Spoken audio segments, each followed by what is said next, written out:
It is an absolutely picture-perfect morning at Mid-Ohio Sports Car Course here just outside of Mansfield, Ohio. Good morning, everybody, and welcome back to GRIDLIFE Mid-Ohio Meet from Mid-Ohio Sports Car Course. I'm Kyle Heyer, joined, as always, by Greg Kramer. Greg, welcome back, and it is an absolutely gorgeous morning. The weather is great, and it's time for the NOS Energy Track Battle Championship Qualifying 2, which is probably going to be the fastest session of the weekend, which means track records are on the line. Absolutely. I mean, you think about yesterday afternoon session, it was in the mid to upper 80s. Track temp was up there, a lot of sun. Right now, it's kind of a hazy morning. Not a lot of sun on the track right now. Temperature 69 degrees. Talk about perfect for speed, Kyle. Whoa, and perfect for speed, and maybe an issue already is, looks like that's the Rocks Trailers Honda Civic that is turned around backwards over at turn number 11. And cool track this morning, also generating grip early in the session can be a challenge, and it appears that we've already got a bit of an incident here at turn number 11 around this 13 corner course. GRIDLIFE Mid-Ohio Meet is powered by Hyundai N. Hyundai N, never just drive. And Falcon, the official tire of GRIDLIFE Track Battle. And we're looking down from high above here. The gorgeous shots here this morning with the car off there at turn number 11. And not a good way to start the morning here, Greg, but I'm sure we'll get into a groove and we'll be just fine. Well, you make up a really good point there that it's cool. It will be fast, but it's going to take a little longer to get heat in those tires, get them to the right pressure for the setup on the car on a cool morning like this. So you can't go out, do an outlap, and then just hammer it. You may have to do one or two laps to build up a little bit more temperature, then go for your fast lap. I think we just saw what happened when you rush that process just a little bit. But there's no question this is going to be a really, really quick session. And this is Sunday Cup, and oftentimes you'll see these guys trying to get tows around the track just because these are the cars by design, you know, they're the most cost effective, they're the least powerful, because usually horsepower means budget. And so you usually will see these guys trying to get a tow if they can. But right now, everybody, it looks like a lot of space between the cars at this point. Everybody's just trying to put in a good lap on their own at this point. Then maybe if they can group up and get a tow, say, from the exit of the keyhole down into 4, they might give it a go. Yeah, and of course with that waving yellow at turn number 11, I think it's going to slow some of the laps here in the early going. And this is a critical session for a lot of drivers. Another one off over there, too. That is the 124. Not a good start. That's a tricky corner, certainly. It is. But that is so the 124 or 134? That's a 134 of David Best. Yeah. Yeah. 151.303, but we do have a black flag, so it's black flag all here this morning to go retrieve the Civic that is over by turn number 11. So quick slowdown to our early morning session here from Mid-Ohio Sports Car Course. And while we've got a moment, Greg, let's have a look at our track map here. 13 corners and about 2.25 miles with our Hyundai N track preview. Greg, this is a racetrack that we've been coming to for 7 years now, one of the longest running tracks on GRIDLIFE's calendar. And it's a quick one. It's actually similar in length to our Gingerman Raceway, our Midwest Festival, but very different over the course of the lap. Yeah, Gingerman's track, that has what we call texture, right? There's not much elevation change at all. It's just these little things. Here, it's a little bit more pronounced. A lot of the track is flat. Turn 1 in particular is absolutely flat, and it is quick. Blind turn in under the bridge, then you make the run up into the keyhole, slight climb. In the keyhole, once you turn in, it starts to fall away. The track goes off camber. You're on a tightrope dance. You've got to get a good run out of there because that's the longest straight down into 4. Yeah, turn 4, a great passing opportunity for our wheel-to-wheel racing class GLTC, but you have to hustle through 4, 5, and 6 over the crest at Madness, and then into 7 and 8. 8's kind of a blind corner where you come up and you're aiming for a spot on the track you can't see yet to turn into turn 9, a critical corner where you're, again, cresting over a blind corner, and you lose a lot of traction coming over that hill. And then the run through Thunder Valley into the carousel, Greg, that's a corner that you have to have balance to get your car to rotate and set up for the front straightaway. Yeah, when I was talking with Aaron Lichty yesterday, and I asked him what in his mind is the most challenging and or fun corner on this track. And, you know, you think about Madness, you think about 1, all these great corners here, and he said, oh, turn 11.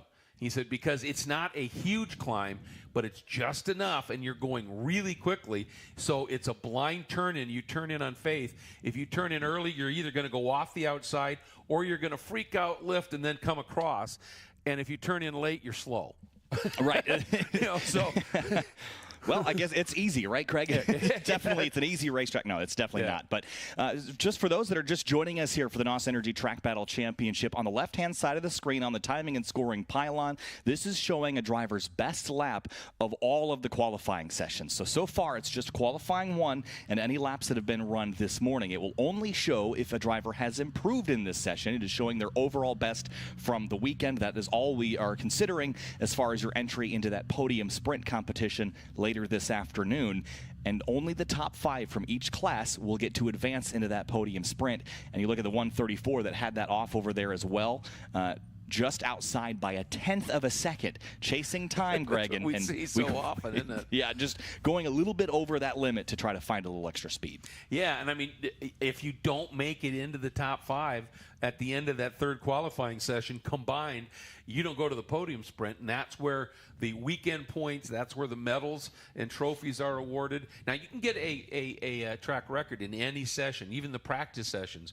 but you've got to be in that top 5. So everybody pushes incredibly hard. And this class is just close anyway, just by the design of the cars, obviously. And this is what makes this one so fun. It's so close. And compared to anything else here, it's by far and away the best bang for the buck. Fun versus cost to go out and do the NOS Energy Drink Track Battle Championship. Yeah, this is our Falcon Sunday Cup category. 25-to-1 power-to-weight ratio. You can run a front-wheel drive car or a rear-wheel drive car, but most of the time you're going to find cars that are pretty similar to B-Spec prep, just without the roll cage. You certainly can have a roll cage. You just have to run some ballast to make up for the weight that it will shed with all those interior components gone. So there we see the 174 backed up against the tire bundles there. That's Jimmy Rauch again, who is kind of, I don't know if he's backed it into the tire wall, Greg. If he didn't hit it, he was very close to it, but certainly couldn't get it refired, and will have to get a tow back to pit lane. Yeah, I mean, you do that spin, and to me that looks like, what we were talking about when you come up through 11, and you've just done it a little wrong. Either you lift or you just drop that right rear tire as you've got turning input, trying not to run wide. You do run wide. You drop that right rear tire, the front hooks, and across you come.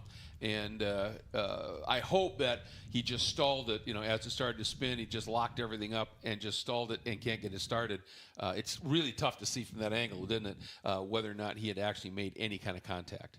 Yeah, so hopefully just something easy, and he'll tow it back to pit lane and get back out there, because Jimmy Rauch currently is in that podium sprint competition. Should he not be able to enter, that would promote that 134 best into it.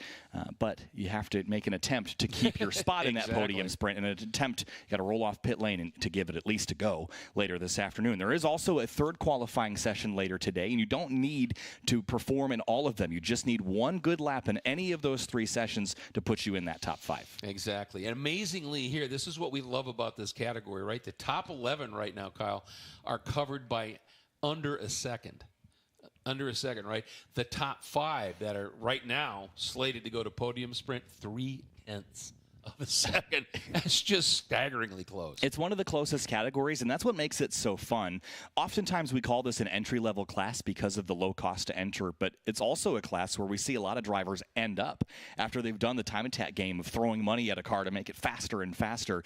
And at some point, it gets less fun because you're not driving. And this is a class where you just drive. Yeah, and that's so the beauty of it. That's why you see the competition get so fierce here, is because while it is entry-level from a cost perspective, it is certainly not from an experience perspective. Exactly. You've got some really, really experience. And that's the nice thing, is if you're trying to get your, dip your toe in the water, you've never done this before, it's a great category to do it without having a lot of expense. But as you point out, if you've spent Oh, boy. That's not good to see. Nope. So this is Eric Catil.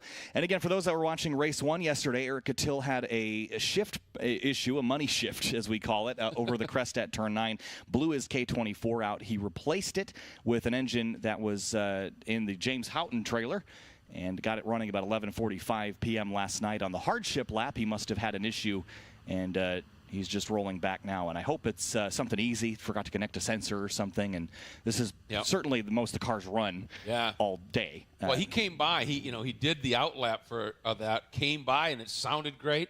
Everything looked good, and so and it could well be he noticed something and just shut it down. and realized, I'm not going to risk this engine. I'm just going to shut it down, and we'll, wait, get the tow in, and see what he can do. Problem is, he doesn't have a lot of time now to be able to rectify whatever this is, because that GRIDLIFE Touring Cup Race 2 coming up pretty quickly. About an hour and 15 minutes from now. So hopefully, he's a great engineer, highly skilled. He's got a lot of drivers in the paddock that are helping him out. Aaron Lichty, Emil Tab were up there. The winning Formula crew in general was just around swarming, helping him last night. But there were moments when Eric was just wrenching away in the engine bay. It was a mistake he made, and he was determined to fix it on his own, or at least as much as he could on his own, and got the car tuned this morning on the dyno as well. So it has been running. It was a Herculean effort to get it back in this state. And honestly, Greg, I wouldn't have faulted him for grabbing a beer and loading it up on the trailer, but he sat around for a couple minutes and said, you know what? Yeah. Let's give it a go. Right? Yeah, well, I think when James said, hey, I've got an engine if you want, and knowing Eric at that moment, he went, oh, I want. Right. But I think he now has a new nickname, because you think of what he has come through the last few years with the crash at Road America, the new car, the build up, then the wreck off road coming back and having to do it all over again to a point, and now this. I think Hercules. Yes, he just goes through Herculean efforts every time. So Eric Hercules Coutil. I like that. We'll call him Herc for short. Let's see if it sticks. But it will. Oh, I hope so. It's up to us. It'll stick. I guess that's the power that you hold, Greg. You can make anything stick. But again, getting the Jimmy Rauch 174 loaded up on the trailer, and it will head back to the paddock area. And as it spins around here, we'll get a pretty good look. The quarter panels look all right, Greg, so that's good news. And I don't even see a scratch on the rear bumper. I don't either. So maybe, I hate to say it, maybe it was a mechanical. Right. It shut down, something happened, and that's what caused him to have that spin. So I hope it's just a lockup and he just couldn't get it started. But you would have thought in that case they'd just be towing it in. Right. So I wonder if the gearbox didn't lock up or something like that, because obviously they can't tow it right now. And hopefully not an engine problem as well. That would be an even worse scenario. Again, we've seen a lot of engines go this weekend. Alex Arteit's M3, or not Alex Arteit, excuse me, Jason Kanakry's M3 had an engine issue. Of course, we mentioned Eric Coutil, and now this potentially. So we'll get an update on that when we can. As you see that 149.5 that James Smith ran yesterday. As far as the Sunday Cup record, he actually did go faster in practice yesterday, he told me, but that was right before he had that off. So he was joking about it with me, that he ran the record and then immediately off course. But you have to dig to get time in these cars. They're momentum cars. They don't have power to make up for mistakes. So you're carrying all your speed into the braking zones. I'm using air quotes because you don't really slow down a whole lot, and all that momentum through the corners. Well, and that's it. When you have a underpowered car, and it's by design here, that, to me, always start in something like this. No matter what you're going to do and what your goals are in racing, start in a B-spec car, start in a Sunday Cup car, start in like a Spec Racer Ford car. All of those cars that are underpowered by design teaches you momentum. And that then applies, when you're up, if you're doing, unlimited or track mod, you've got a car with 800 horsepower, and the guy next to you's got a car with 800 horsepower, and you can roll a little bit more momentum through the corner, you're going to be faster. It translates no matter where you go. So that's another reason to run this category. But when you have the underpowered car, the last thing you want to do is be overslowing into a corner and then not rolling speed through that corner, because you're at a deficit all the way down that next straight to wherever the next braking zone is. You just don't make that up relative to anybody else. And so this is where you learn to, when you attack the corner, you don't attack it with monster late braking. You might even brake a little sooner, but feather the brake and then roll that speed through that corner. With these cars, if you're not on the throttle hard almost before the apex, you're not going quick enough. You've got to really hustle these cars. But when I say hustle, you can hustle a car and be sideways and scrubbing speed, but you can hustle the car smoothly and just be up on that wheel and really having that thing dancing. And when you do that right, sometimes you get a fast lap in this, you win this category. It can be immensely satisfying because you were on the absolute limit of that car all the way around. Yeah, certainly getting it up to the limit and staying there is really hard but very important as we roll through turns 4 and 5. Yeah, so we are kicking up things here again for Falcon Sunday Cup as a couple fans are trackside here enjoying the gorgeous weather. It has been a little bit on the warm side, Greg, but we've had a lot of rain here in past years. It's really nice just to have a good weekend at Mid-Ohio, because when it starts raining, it just gets so treacherous here. And to attack this racetrack, this is one of the best time attack tracks in the country, in my opinion, and one of the best racetracks in the country. And while rain is always fun to watch, it does worry me a little bit with all my friends on track. So it's good to have some grip out here and to let drivers hustle with a little bit more grip available to them. Well, and you know, rain is fun in terms of watching the cars on track, but that's the only part of rain that's fun. You know, for everybody in the paddock that's working on cars, it's not fun. For the fans out there, it's not fun. So we'll take it and really enjoy this weather. And you're absolutely right. And you've seen a couple of shots, and you can see water like a lake in the background, and that's the Clear Fork Reservoir. Is surprisingly close to this track. This is a beautiful part of Ohio. It really is. James Smith, the lead car in this group here. He's the fastest driver advancing into the podium sprint as it stands, off into the keyhole now in that Acuity liveried Honda Fit. And once again, the timing and scoring is only going to update if they improve their time, and that should be followed by a green wipe if they improve. Otherwise, their best time of the weekend, will stand as is. So that will not change unless they go quicker. And the guy we should really be keeping a very close eye on is the 134 right now. That is the David Best in that Honda Fit. He's less than a tenth away from moving into the advancing as opposed to chasing category. And that's going to be fascinating to watch and see whether he's able to string something together, because this is the time. This is likely going to be the session. Now, he's in an orange Fit. I'm trying to see if this is him right behind James Smith, because if you're trying to advance into the podium sprint, following the fastest driver is not a bad strategy. No, it's not at all. I know there's probably more than one orange Fit out there, but if that's David Best behind James, giving himself the best opportunity to chase a fast guy here in this series. Well, it never hurts to have that carrot, right? And if you can stay close enough, you can see where, maybe, he's turning in a little earlier there. Maybe that's giving him, more speed through the corner, whatever, than what I'm doing. And but just having a carrot out there, because if you could visibly see him getting closer and he's fast, well, that's a good sign for you. And we'll see what happens here. Here comes that next car. That is Best indeed. 49, 384 is an improvement for James Smith, and for David Best behind him, it is a 150.321, so not an improvement for Best so far. But they did not pick up the checkers this time, Greg, so they're going to have at least one more lap as they continue to work their way around. I've not seen, there is an improvement for the 126. I think, is that the Abbott Auto Performance car? I believe it is. The 126 on track. Yes, it is the Abbott Auto Performance car. Yep. And the other thing about this class that's wonderful is you really hear those tires working in the corners. You do.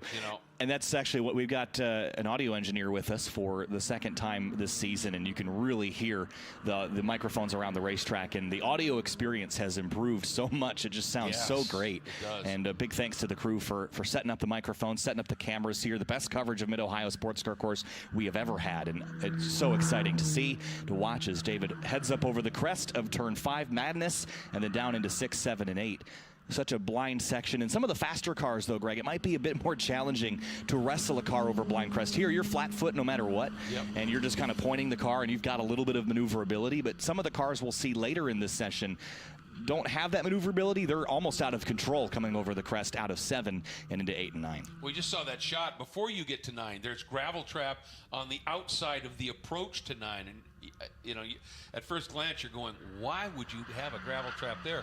Exactly what you're talking about. You aim wrong or get it too quick and sideways coming out over that hump in 8, and you can end up off there. This is interesting because right now, Best, second quick time in this session.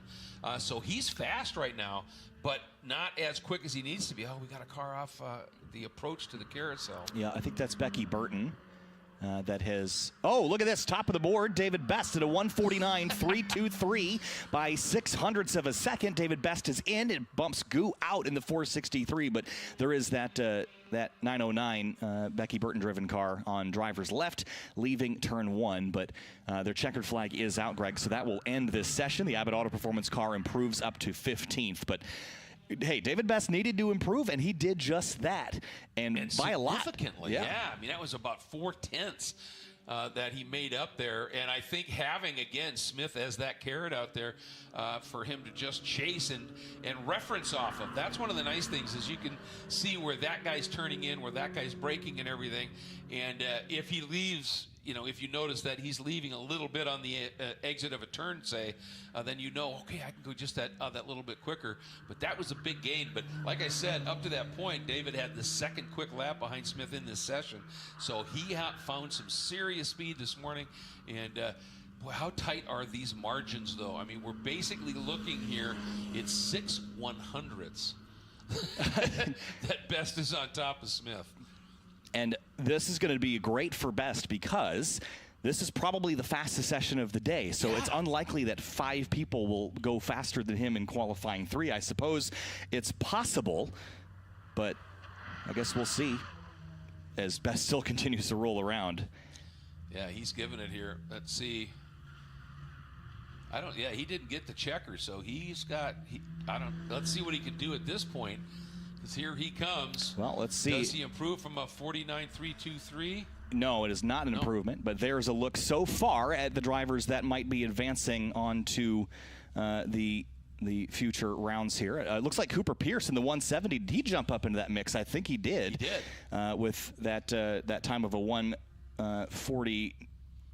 Well, I thought he did. He had a time from yesterday that was still representative. But there's a look down the rest of the order. Pete Lindbergh got on track. That's always good to see. And that will conclude our Falcon Sunday Cup group for qualifying 2. Before we head into Falcon Club TR, another spec tire Falcon category. Of course, Falcon is the official tire of Falcon Club TR. We're all on the RT660 200 treadwear tire, spec size for Club TR and for Sunday Cup.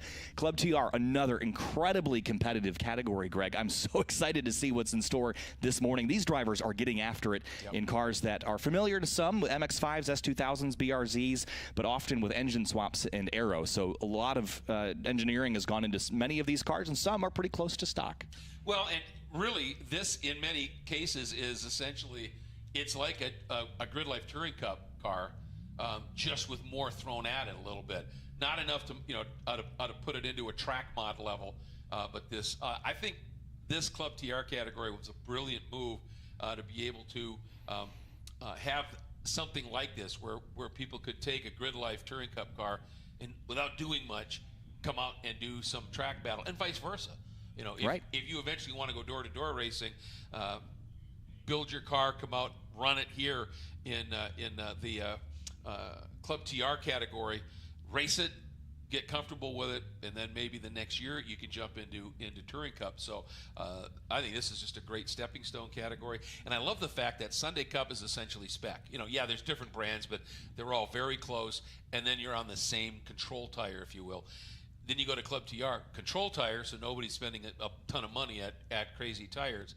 But now there's a little bit more you can do to the car. The home engineering can come into it.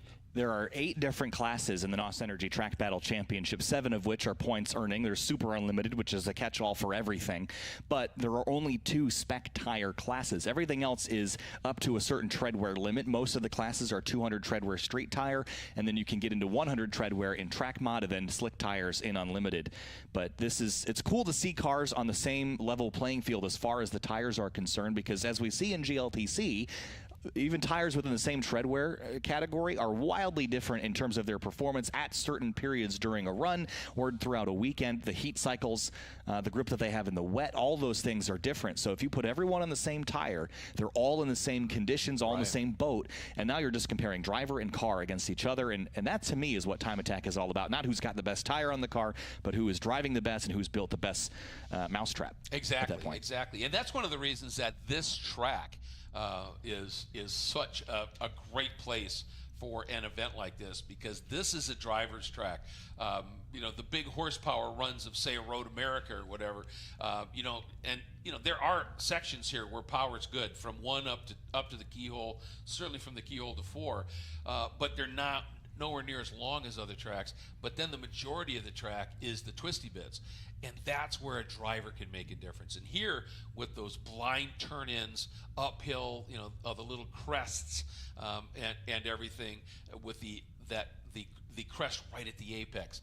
So you've got to be aimed right. You've got to anticipate the car's movement without anticipating the move you're going to need to make, over-anticipating. It's a tricky place, and when you put a lap together here, you can feel pretty satisfied.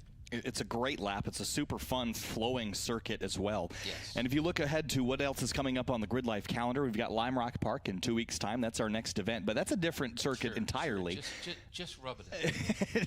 Greg won't be there, unfortunately. It's an event we literally built for Greg Kramer, but it's... and then conflicts. I hate it. It's all right. Well, we'll see you again at WeatherTech Raceway Laguna Seca, which is our season finale. I'm very excited for that. I'm going to promise you next year, if there's a conflict, as far as that other series knows, I'm sick. Okay, well, I'm not, you're going to write your, we'll get you a doctor's note for next year. There you go. I'm now a doctor is what we've learned today. But no, I mean, Mid-Ohio's great. We've got Lime Rock coming up, though. That's a much smaller track, 7 turns up in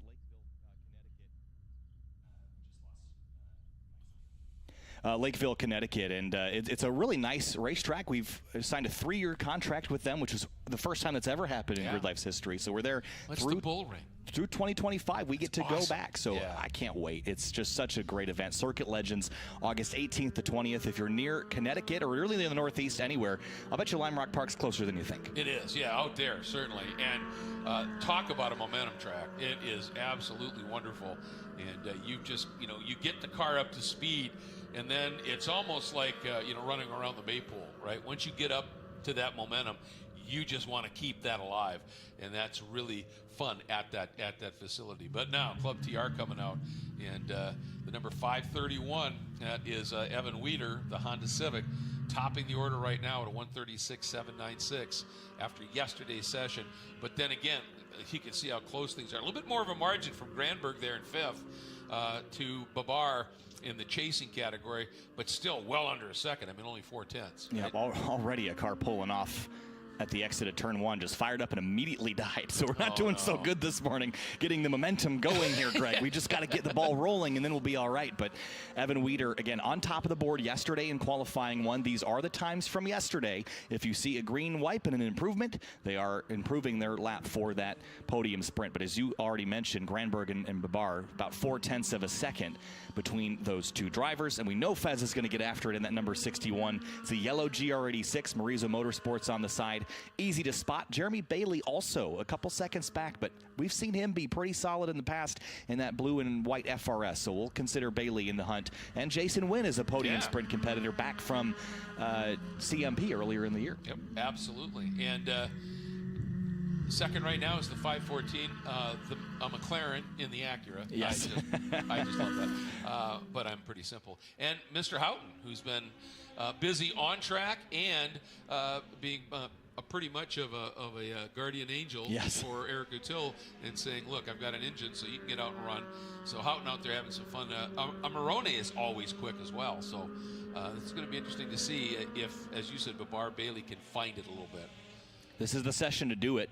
As we head down into turn 2, it looks like that car has made it off course, perhaps at the exit of turn 1, so that's good to see. Here's Weeder, though, in that number 531 Honda Civic, accelerating up onto the back straightaway. There's McLaren behind him in that silver Acura, and they head down the back straightaway. There's another car pulled off there at the exit of the keyhole. Nice thing is there's the cutoff access, and there's the chicane out there that you can pull off on, and usually that will be deemed safe enough so we can keep a session running here. But I love this shot, and there's that rise. You hear that get light, and that shot right there. Ooh. Tires are big, chirping for grip down. And I saw Evan Weeder's hands really at work coming over the crest at Madness. Front-wheel drive car, so you're pulling it. Wow, look at Fez Bobber sliding through turn 6. I have a feeling that the track, while you would think it'd be very grippy here this morning, I think it's a little bit lower grip than the drivers are expecting. It is Mid-Ohio. It's not known for being an incredibly grippy surface, but there's a lot of hunting, sliding, chirping, wheel hop, that sort of thing that we're hearing on the audio, and that's giving me the feeling that it's pretty slick out there, and the times are quick, but you have to keep the car in a straight line to go quicker. So here's Evan Weeder across the line. First lap through, it is not an improvement, and I don't see anyone that has so far. There's Evan McLaren in that number 514 Acura through turn 1. I'll tell you, Granberg is really close to what he ran yesterday, though, so I think we're going to start to see it. And Fez Baber, is it Babar? Yeah, Baber is how I was told it was pronounced. All right, Baber, a 138.6 on that lap. So, you know, he's starting to get in the realm, and that was with a slide. Right. So if he can, you know, null that out just a little bit here. And I think, as we talked about, it's cool enough this morning with this track being as low grip as we know it is, that it's going to take an extra lap or two to get those tires up to the temp that you really need here. And remember, folks, the way that a car works, and you hear us talk about tire pressure and, you know, half pound, a quarter pound.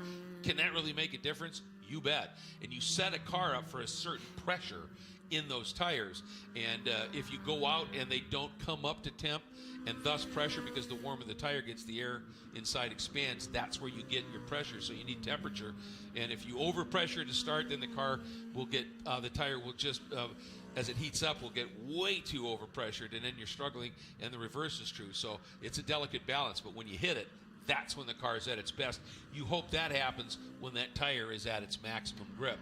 That's when you get the best lap. And you have to hope that your alignment is perfect and that your camber caster and all that is set up exactly for the conditions that you need. That is something that a lot of drivers that are really nerdy will get into and really dial in their suspension setup. And Peter Granberg improves, playing excellent defense, and jumps Mario Moroni up into 4th place and puts Moroni on the hot seat now. Fez Baber improves, and it's only 2/10 now between 5th and 6th. Greg, this is the beauty of this new format, is how much you have to push and how much you have to play defense. And for for Moroni, offense now. Yeah, seriously, he's feeling the pressure, and wow, that jump by Granberg right now, the difference between 4th and 5th, folks, 27 1/1000ths of a second, and then only 2/10 back to Baber. So this is by no means out of the realm here, and we're going to really keep our eyes glued on Baber at this stage. So much green lighting up on the timing and scoring, just improvements. This is now the track we expected it to be, with speeds picking up and lap times coming down. Granberg on the attack here. I wouldn't feel comfortable just yet. He is sideways over the crest at turn 5. Wow. That is flowing some speed. And the thing is, folks, I mean, that looks beautiful, but that long of a slide, that eats up momentum, you know, because that's all friction, right? A little drift to get the car rotated is one thing, but when you carry a slide that long, that's where you start to give up speed. And you talked about it with the alignment and everything. Folks, when you're looking at your tire and you see wear on a certain point, and it's because there's a little toe out or toe in, whatever, on that car, that's robbing speed, because that tire's scrubbing as opposed to free rolling. So that's why they spend so much time on alignments. And the like in Granberg, even with that slide, wow, what that a is lap. A 136.130 for Peter Granberg. He's off course at 1, drops a tire. But what a lap for Granberg. As far as the record goes, I think we're still a little ways off of that. But it is a new track record for Club TR in the rear-wheel drive category, beating Dana Basinski's 136.244. So that's a track record for rear-wheel drive, which is good for 1 point, should that stay the fastest time we see here this weekend. Well, you top Dana Basinski, you've done something. He is one of the stout competitors in this category. So there is no question that Granberg is feeling it this morning. And, you know, I think had he not had that big slide up over the top of Madness, he could have been down into the high 35s. So, and then, of course, starting this, look at that rotation again. So, you know, that's a little bit better because it just was a quick rotation and then down the hill. That's what you want to get up there. I remember many years ago, David Daugherty at the runoffs when they were held here, I was flagging, you know, because normally I go in Monday, Tuesday, Wednesday and flag because I get to see all the cars. And I'm flagging up at the top of Madness, and David Daugherty in a Nissan 200 SX in the showroom A category, whatever. I asked him afterwards, did I hear you giggling going up through Madness? And he said, I was. He said, I was having so much fun flowing through that corner. This track, when you're in that groove, is just grin-inducing. It's amazing. Cross the stripe again for Evan Weeder and Peter Granberg, and Granberg not quicker this time, so he's put down, I think, one of the best that he might be able to do in this session. Those RT660s will be screaming right now as he's sliding them around on course. And Fez Bobber comes across the line, that yellow GR86 in the background. And while his best lap of the session is a 137.272. So again, he did improve, but he's still 2/10 shy. And he's right behind Evan McLaren, getting that point by a clear track ahead, Greg. You got to perform. This is your time. You're only going to have one more session to improve, and that's going to be a lot to ask as Foster Johnson comes a little closer to that cut line. Yeah, it's a lot to ask. One, because it'll be warmer, and that takes a toll in terms of vehicle performance in general. And so, yeah, Fez, and the thing is, they're running out of time in this session now. So Fez really needs to put one together here. Great looking cars, aren't they? And just the lines on that car is so classic. And let's see what he can do here. He is. Oof. A little understeer there, and then there's a wiggle on exit, so just pushing, had a lot of wheel in it, Greg, and then over the crest at 5. Good balance on exit, though, and you see him not use all that track to the right because he's setting up for turn 6, but a big slide again there. It just looks a little unruly on corner exit. Yeah, it does. And I noticed going into 4, did you see he almost turned in twice? Yeah. There was that turn in, then a correct, then a turn in. Usually that means, I've turned in a little early, and now I'm in trouble. And so I'm not sure we're going to see a great lap on this one, but not for lack of effort, that's for sure. He is hustling that thing for all it's worth. Right out to the edge of the road at turn 11 on the brakes again. The balance of this GR86 chassis is hard to beat. Yes. But again, you have to drive it to its absolute limit, and Fez is probably maybe a little over it. We've seen that in the past, but across the stripe, can Fez improve? A 136.593, he does, and into second place goes Fez Bobber. So despite that, he still found time and now jumps into second, and it bumps Maroney out by less than 1/10 of a second. Oh, what do I know? I guess we don't know anything. What that tells me was, even though it wasn't pretty, he was pushing harder on that lap than he had previously. And he may have recognized the urgency. I mean, with the graphics that we have now, people are listening in pit lane. And if he's got a radio to a crew and they were telling him, you're running out of time, get it done. And it wasn't a pretty lap, but it was a quick lap. And sometimes you just have to do that. You just, it's just, I don't know what to tell you, man. Go faster. And you do it, and the car's moving around a little bit. But when you complete the lap, and it's quicker, you go, oh, so there is more here that I can do. Yep. Now smooth it out, and imagine how quick he'd be if that was done at that pace without all those slides and the like. Yeah, Chris Nahill up to 14th place in the number 80. That's another GR86. Graham Gaylord in the Toyota Corolla jumps up to 8th and is just shy by a couple of seconds. But I just have to say, that was a very impressive drive by Fez Bobber. And you have to give him a lot of credit.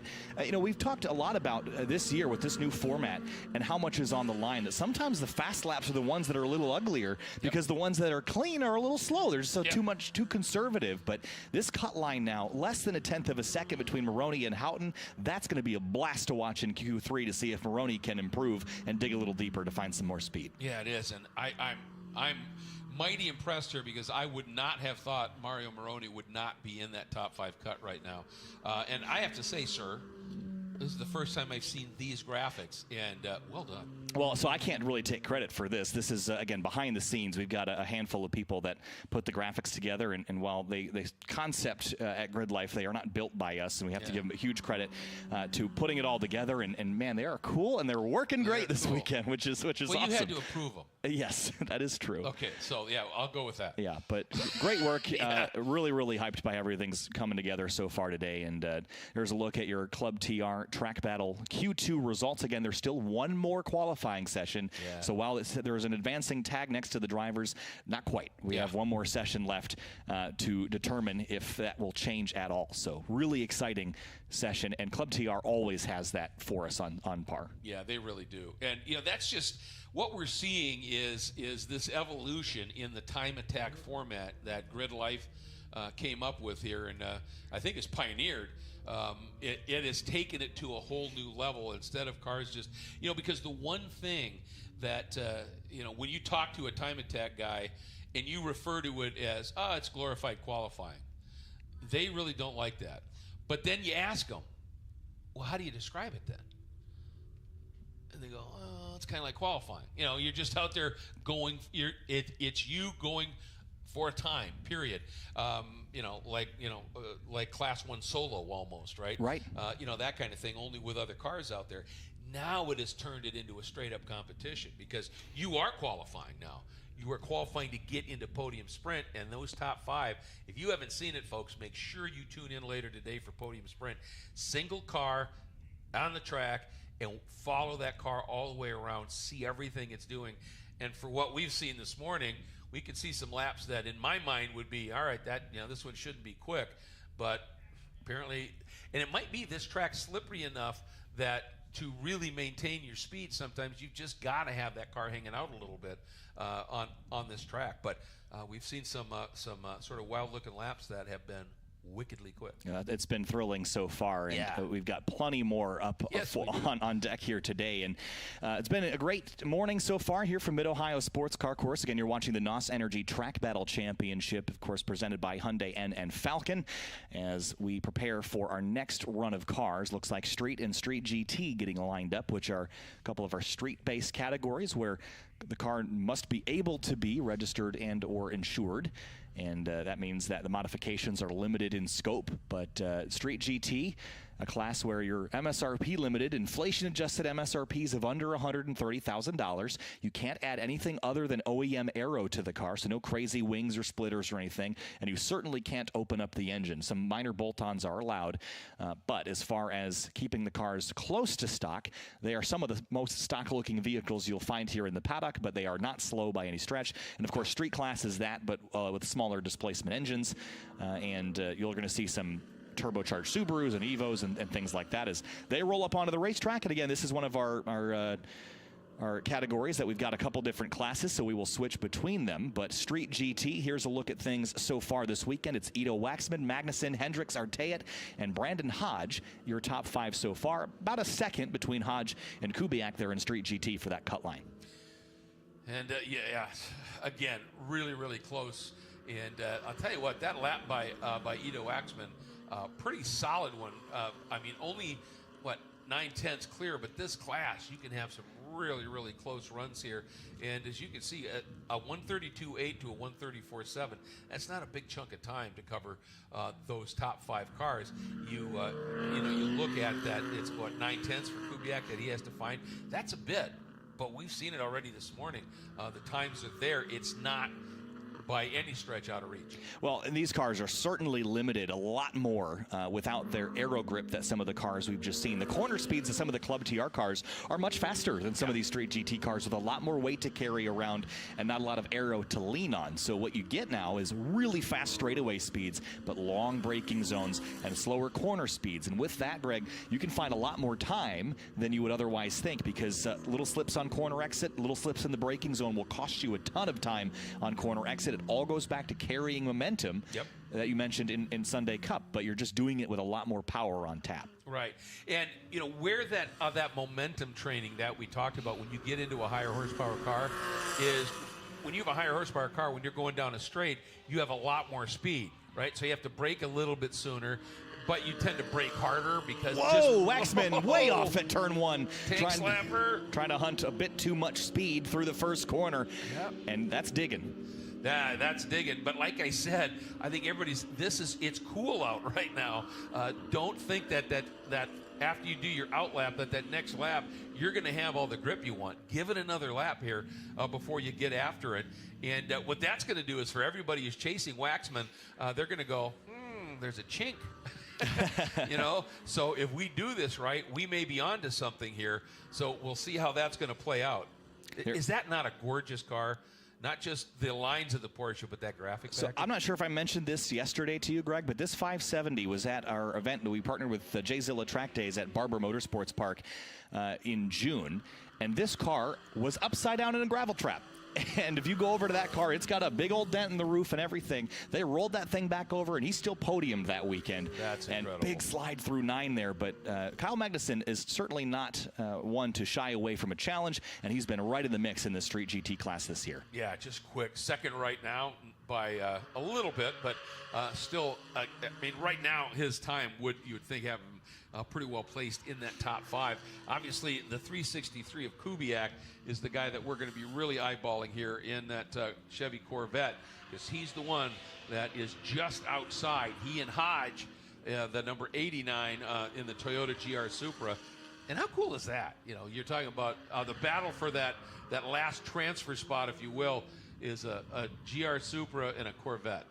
It's just so cool, and that's the beauty of this homebrew category for Grid Life. This is one of our rule sets that started life here in Grid Life, while some of the other classes are sort of built to allow cars from other series to come in without a whole lot of modification. Street GT is one that was a homebrew concept here at Grid Life. We do have a new driver on top of the board in street class, Joe Mielke in the 555. He beats out Luca Barberis by 0.4 of a second and shifts the cut line between Formosa and Callaway now to just about a half a second worth of time. So that's something to watch as well. So we'll keep our eye on both Street GT and Street Class throughout this session, but there's a look at your Street Class category as we go back to watching the 364 of Hendricks over the crest at 5.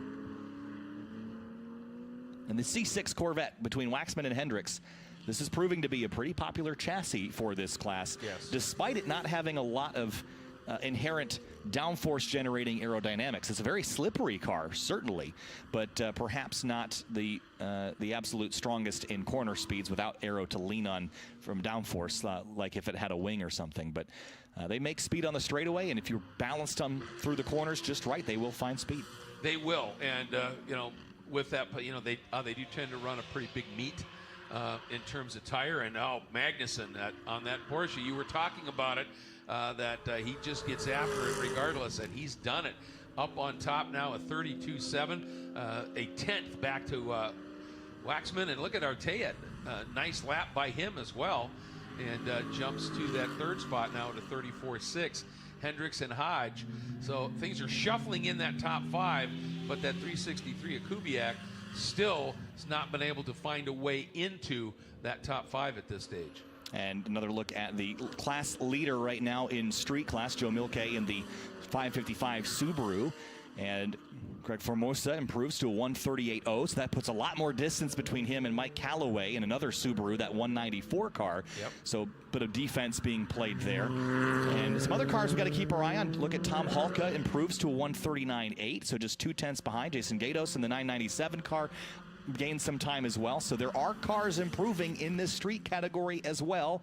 Lidjbel in the 45. Cody Umba's in a Civic Type R. He's around here somewhere, leaving turn number 13 at the moment. So still some shuffling here, but still possible for this cut line to shift around quite a bit in these primarily all-wheel drive turbocharged cars in this mix. Yeah, absolutely. And you know, Callaway, he's the one right now of the 2 classes out on track running together. He's the one with the biggest challenge right now, because he needs to come up with basically 1.7 seconds to be able to move up into the advancing category. So Callaway is going to have to dig really deep in that number 194. So there was a Crown Victoria on track yesterday. Yes, there was. And Rick Hoback texted me yesterday, and he was supposed to drive a 1,000 horsepower all-wheel drive Nissan Frontier for someone, but the transmissions shattered second gear last weekend. So he decided to bring his 2009 Crown Victoria. Here it is there. These cars are run in a series called Spec Panther at Auto Interest events, where he's the chief instructor, Rick Hoback is, along with Ed Colazzo, who's one of our instructors here this weekend. He's won the series 2 of the last 3 years, and he's currently leading in this category. And the cars are mostly stock per the rules, so only 200 treadwear tires, 275 millimeter max width, and to use Hawk Performance brake pads. They can add an exhaust, but everything else from the throttle body through the exhaust manifold is stock. And they only make about 230 horsepower and weigh 4,200 pounds. Stock suspension, no shocks, well, no fancy shocks. Sway bars or control arms, aero mods not allowed. Wow. So this is a basically stock Crown Vic in the Spec Panther category that Hoback is driving. And while he's a bit off the pace at the tail end of the street category, I bet he's having a lot of fun. Oh, you know he is, you know, watching that. And the other thing I've noticed is that he understands, obviously, that this car is not going to be up on the sharp end. And I've just been really impressed with his track awareness, because he is really good at recognizing when faster guys are coming up. And, you know, sometimes you move and you get out of the way way too early. He hasn't done that. He's really savvy. He stays in it, and then as soon as that car gets to the point where if he doesn't move now, it's going to balk that car, he just gets out of the way. He's really doing a nice job. And Magnussen, see him dropping the tires out of one again. He is still pushing. He wants more out of this. Ido Waxman, big lunge up the inside at keyhole past Cody Umba. He is on a flyer, I believe, to make up for that mistake at turn 1 in his first lap out. You see headlights flashing, so he's on a mission to let everybody know that he's going to be braking about 150, 160 miles an hour down here into turn 4. This car is a rocket ship, and to slow it down requires a long braking zone into turn 4. All right, I want to just clarify this with you. Yep. Do we not have a new track record in Street GT with that 132.76? Street GT, it certainly is a new track record, beating Kobe Shields' record in his ZL1 Camaro back in summer of 2020. Good call.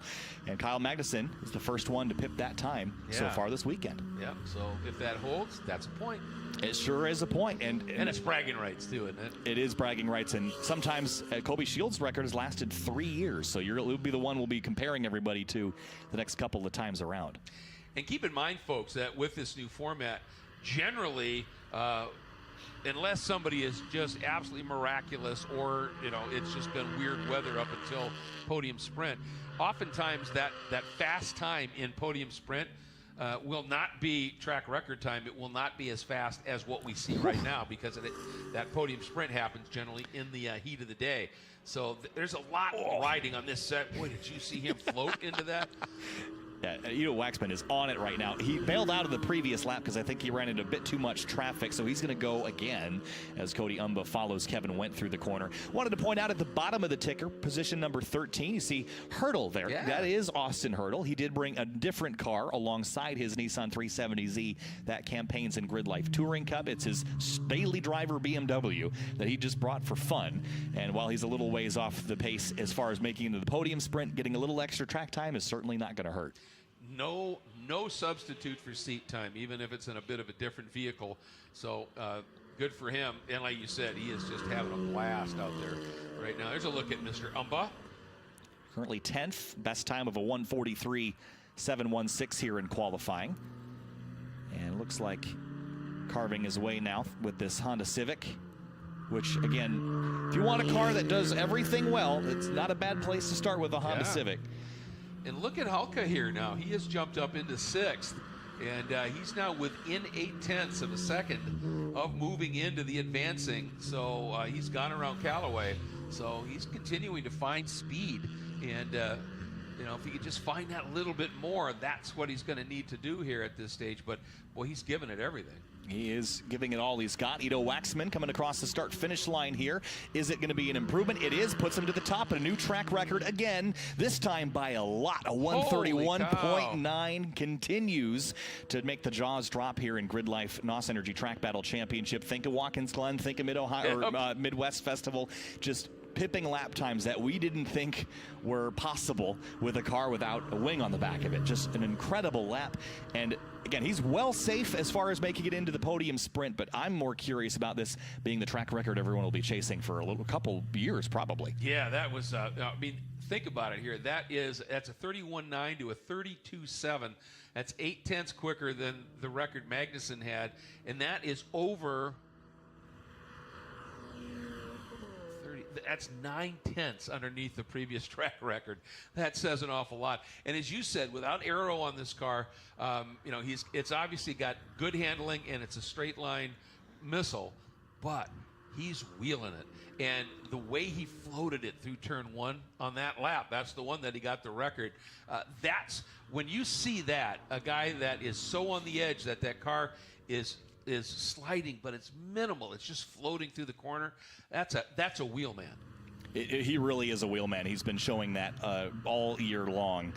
And it's been fun to watch. Here's a quick look at our Street GT advancing results as of Q2. We've got one more qualifying session to decide. Waxman, Magnussen, Arteyet, Hendricks, and Hodge in that Street GT category. And looking down the rest of the order, Ben Bolfus, by the way, he was a competitor in podium sprint back at Carolina Motorsports Park. There's Andrew Mishra in the number 8 Austin Hurdle. Again, a GLTC competitor getting some extra track time. And as far as your street category goes, here's how things are looking over there. Joe Mielke, Luca Barberis, Tony Barber in the Tesla Model 3, Eddie Siegel in the Honda Civic Type R, and Greg Formosa in the number 39 by 0.8 of a second, clinging to that last seed into the podium sprint. And that is our street category. Yep. I think we got a new track record there. I bet we do, Greg. we've been knocking them down as far as track records have been concerned so far today. All-wheel drive record in street, a 132.704. And, yeah, by 0.3 of a second in all-wheel drive. And as far as front-wheel drive, a 37.2. Yeah, by half a second, Eddie Siegel beats his own best lap from the summer of last year. So, yeah, track is fast right now. And you talked about it yesterday. We haven't really alluded to it too much today, just in case people didn't tune in. There are some spots where they've added some new pavement to this track, and that should be grippier. This pavement's been around a long time, very polished. That new pavement should offer some grip. But also, there's like 3 different spots on this track, Kyle, you were telling me about. And you can see it when you get those high shots. Whenever you see the yellow exit curb and then a red ribbon behind it, where they've added another, couple of feet of additional curbing. And the drivers that are capable of exploiting every inch of that and using every bit of track, that gives them just another little bit to open the radius up in the corner. And that means, if you have the gift, as I call it, to be able to flow that little bit of extra speed. And, I've said this for a number of years now, since the advent of all these sensors on the cars and all of that. And they are all helpful. That data is awesome. But the 2 most important sensors still in any race car of any kind are the ones labeled LCRC, and that's left cheek, right cheek. And if you feel it there, that's when you can be fast. So up on track next is street mod. So we've broken records in basically every category up to this point, this weekend at some point, whether it was yesterday or this morning. And we've just mentioned front-wheel drive and all-wheel drive records falling. And for Ben Lynn, he's running in GLTC now, but that all-wheel drive record was held by Ben Lynn of Gears and Gasoline in his Evo, which a lot of drivers last season were looking at that car with the turbo that was in it and going, pushing the limits of street classes in terms of what's legal. Ben actually downsized that turbo after that event last year because he felt like it wasn't in the spirit of the rules. So for the record to fall by a couple 10ths of a second past that, that's pretty impressive. That says a lot, yeah. And everybody continues to tweak on the cars, and the tires, whatever tires they're using in these open tire classes, those tire manufacturers continue to develop as well. You expect every once in a while records to fall, particularly as the green flag comes out in a category like this, where you've got that mod behind it, which means you can do more to the car.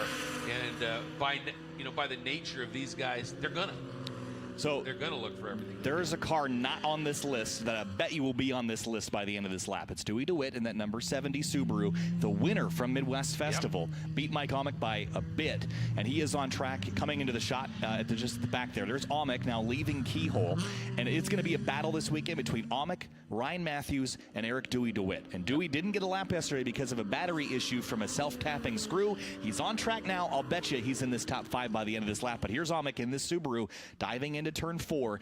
Omick is real fast. This car is really dialed.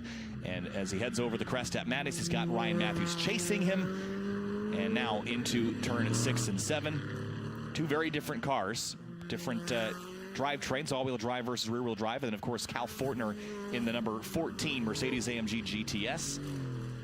Very different vehicles. A turbo Subaru, yep. A naturally aspirated Corvette, a bi-turbo V8, followed by another turbo Subaru. So there's 4 very different cars in this line as they head up into turn 11. And what's cool about this class, we talked about yesterday, you've got the guys that are doing their own work on modifying the cars and adding the aero, adding the trick bits. And then what this class allows for, like what Cal Fortner's done, is to buy a car that has been modified plenty by the manufacturer in that Mercedes-Benz. Trouble for the number 5. That's Malcho. in the number 5 Mustang and straight off into the gravel pit, Greg. But not before Eric Dewey DeWitt just put down a 1:28.989 in the street modified category, and by over a second smashes the track record in street modified. Well, you called it. I knew it was coming. Yep. But I didn't think by that much. And Almec and Matthews both had some solid laps. Ryan Matthews did improve. And Kyle McHugh now leads Jamie Santos as far as the advancing into the podium sprint goes. But there will be a yellow flag covering turn 4. And looks like the 5 is buried in there pretty deep. Just went straight off there. Greg got it wrong. And that will be a tow out of the gravel trap, I'm sure. Yeah, absolutely. And it's now up to the to race control to look at that and go, is he in deep enough where we think we'd be okay to continue this session? They always have to eyeball that, because if one car got there, in theory another can, and so you always want to be a little bit mindful of that. But these are short sessions, and they'll make a judgment call, and believe me, Renee and Scott in that role are about as good as it gets. So we trust their judgment implicitly here. So right now we continue, and the gap that Santos has to make up right now is what, just a tick over 0.8. So as we've seen, not undoable. Mike Almec only 0.3 off the street mod track record as it stands, inching a little bit closer to Dewey DeWitt. Dewey heads on into pit lane. He's going to know that that was a solid lap time. He knows what the record is. Kyle McHugh improves to a 1:31.53 and leaves Cal Fortner on the cut line. And Andy Sau up to 6th with a 1:32.646. So it's about 0.9 of a second now, the difference between Fortner and Sau. There's the black flag, Greg, and we will return cars to pit lane. Everybody got a lap or 2 to put down, so that feels good. We got some times in. It does. And, you know, you see the guys that really get the game here. And Dewey went out, did his out lap, did another warm-up lap, got it right, had everything dialed, put in the fire, does a backup lap, and pits. And says, look, you know, I know at this point my tires were, and this is what we talked about earlier, is that there is a certain point, if you get the timing right, where the pressure in the tires due to the temp in the tires is exactly where you want it. And if you've done it to now, you're at that point where that tire is at its best, and you can push like hell for a lap, maybe 2. After that, you know, if you're a good driver, after that, you're probably not going to improve, because you should have gotten everything you can out of that at this stage. So you pit, you know, save your equipment. You know, you've got one more qualifying session. If you've been struggling a little bit, that's when you stay out and just try and figure out, where am I missing time, what's my issue, and then try and throw one in. Yeah, certainly. So cars will sit on the pit lane for a couple minutes while we extract the number 5, and just got it a little bit wrong off into the gravel trap there. But that's what that's for, Greg. And while absolutely. It's gravel certainly gets you stuck, there's this huge gravel pit, and you see how well it's groomed. And this is actually really important. See how it's actually raked all parallel to the racing direction. So when you go off, you're actually skidding with the direction of the gravel, not against it. And that way you're just going to skid off and not tumble, which is the idea of a gravel trap, is to slow you down. And that car taking a trip into the gravel, it will take a moment to pull it out, but not a vacation that you want to take to China Beach. No, it's a beach that really requires you to spend probably more time than you want. Yeah, unfortunate, but you know, I guess this is when you do talk about runoffs and things, and tracks that have invested in the safety improvements and having runoff in crucial areas like turn 4 here. It's at the end of a very long straight. Again, I mentioned yesterday those that saw IndyCar qualifying here a couple of months ago with Simon Pagenaud. 185-mile-an-hour brake failure, and I went for a tumble, but the wall was pushed back far enough. The gravel did a good job slowing the car during that tumble that he was able to walk away from that. Big, scary wreck for sure, but that's, you know, if you had a wall right there at the end of the straightaway, you don't have that opportunity to dissipate all that energy. So, did you ever see the video of Joey hands-off? Oh, yeah. When he dropped? Again, you know, that happened well before the corner when he got squeezed and then hit the sort of lip of a access road over there, and just went for one of the most staggering rides I've ever seen. But again, the gravel track, because he cleared the track, went off and over the track, but hit that gravel over there in the beach, and that brought him to a stop before he got into anything else. So people look at it. Yeah, it can be frustrating when somebody just runs a little wide and ends up in the gravel by not much, but they can't move, and you got to roll a vehicle. But the trade-off is, okay, so we're frustrated for a few minutes while the session has to stop, but you save lives. Period. And there was a trend for a while where a lot of racetracks had gravel traps or just grass runoff, and then they paved all of it because gravel, in some instances, will turn a car over when you don't want to turn it over, or if you're not using the right material, that sort of thing.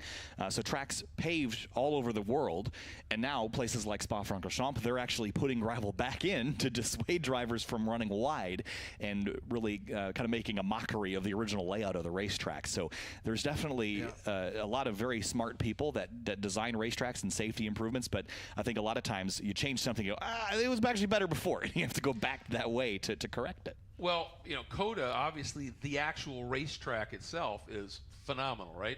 But what is the one gripe you hear constantly at COTA, no matter what you're racing there? Track limits, because everything's paved. And I always go back to the legendary Mario Andretti, because I think he had the best perspective on this. If you don't want me to drive on it, don't pave it. It's that simple. So, to me, what you do is you put a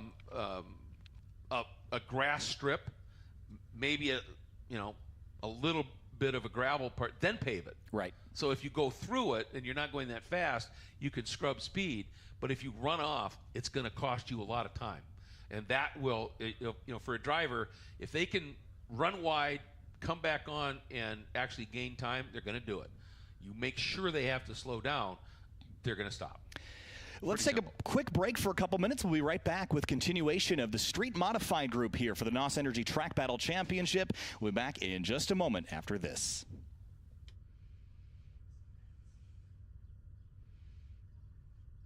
Born on the track, bred on the mountains, raised on the podium, ready for anything and everything. Learn more about our entire line at falcontire.com. Owning a car can be expensive. It can also be confusing. What? And when things don't go right, there's no doubt it could be frustrating. But it can also be a lot of fun. And for those reasons, FCP Hero exists. Check this out.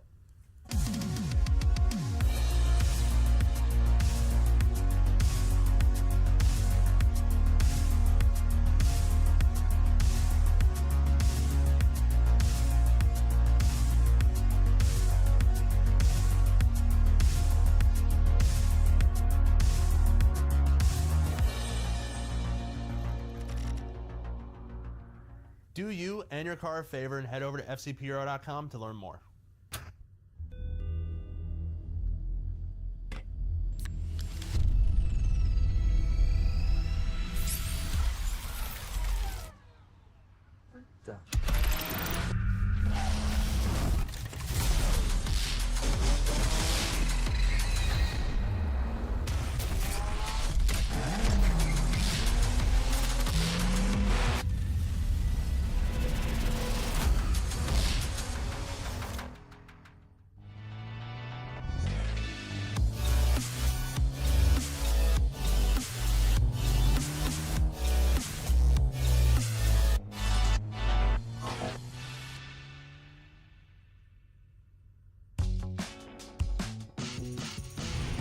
Hi, I'm Chris Forsberg, and when it comes to classics and high-performance cars, I only trust America's #1 racing oil, Valvoline VR1.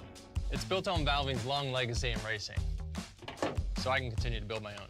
With 2 times more zinc than the industry standard, VR1's high-performance formula is tested on the track and trusted on the road to ensure your engine is protected from metal-to-metal contact. And I use it so much, I haven't got my car on the bottle. That's why whether I'm racing or cruising, I protect everything I drive with Valvoline. Valvoline, trusted for over 150 years.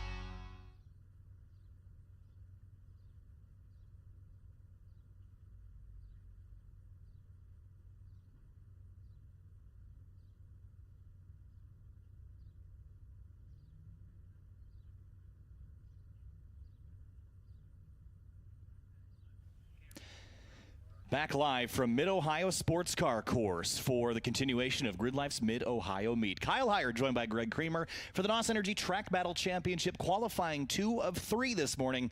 Greg, welcome back, and it's been an interesting morning. It took a little while to get some momentum rolling, but once we got it rolling, we smashed track records in a variety of classes, including just a moment ago, Eric Dewey DeWitt breaking the all-wheel drive street mod record by almost a second. That was an unbelievable lap time as we are still working an extrication out of the gravel, but just great quick laps this morning, and I think there's still some more to come.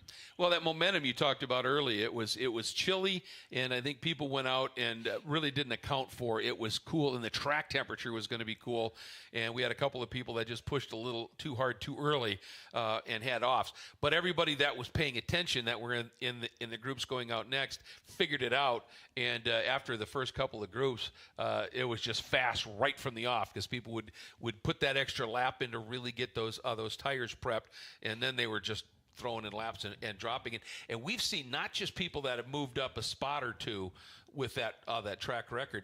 We've seen a couple of people that have come from outside of the advancing to the top with a track record. And then what Dewey did after having the problems yesterday, we knew he was going to be in the hunt. I don't think either of us maybe expected that lap, but that was fun. It was a lot of fun. Quick look at our classes that have run so far here in Q2, just to kind of give an update on where things are. 22 drivers in Falcon Sunday Cup here this weekend, and currently at the top of the board in that Sunday Cup category, it is David Best with a late run in Q2 to jump to the top at a 149.323. James Smith, Chris Rice, Jimmy Rauch, and Cooper Pierce currently your top 5 in the Sunday Cup group. And here is Falcon Club TR, which was hotly contested. Peter Granberg jumping up to the top, breaking the Club TR track record. Yeah, that was such a fun session. And Fez Bobber caught us out on that one, because he had a lap that kind of looked a little sloppy to us, but it was just because he was pushing harder than he ever had, and it showed with that time. Now if he smooths that out, that's going to be an amazing battle at the sharp end of that for that championship. It certainly will be. There's a look at the rest of the Falcon Club TR class, and then we've got, of course, our street category, which has Joe Mielke at the top, breaking the all-wheel drive track record again in street class. Luca Barberis, Tony Barber in the Tesla Model 3, Eddie Siegel, and Greg Formosa, the remainder of the top 5 in that group. And street GT as well, new track records set. Ido Waxman at a 131.9, breaking Kobe Shields' previous track record. Magnuson, Arteat, Hendricks, and Hodge, your advancing group so far. And then this class on track right now, or will be on track again, is the street modified group. Dewey DeWitt, Mike Amick, Ryan Matthews, Kyle McHugh, and Cal Fortner. And just about 9/10 back, Andy Sow in the 307, hunting his way in just ahead of Jamie Santos. So this is the group that will hopefully get at least one more go before we move on to Track Mod and Unlimited, and then turn the track back over to the GridLife Touring Cup group for their second race of the weekend. And that should be pretty spectacular based on what we saw yesterday. So that's everybody's going to be excited about that. Lots of things happened during that race and after that race that are going to have a big impact on what's going to happen here. And here's our car that was stuck in the gravel coming in. So we look like we are clean. Yeah, well, we should get a green hopefully shortly, and I imagine it will be an out and one flying lap of the immediate checker. So you're going to get one more opportunity to move your way into the podium sprint, and then you've got, of course, got that Q3 session that you could use as well.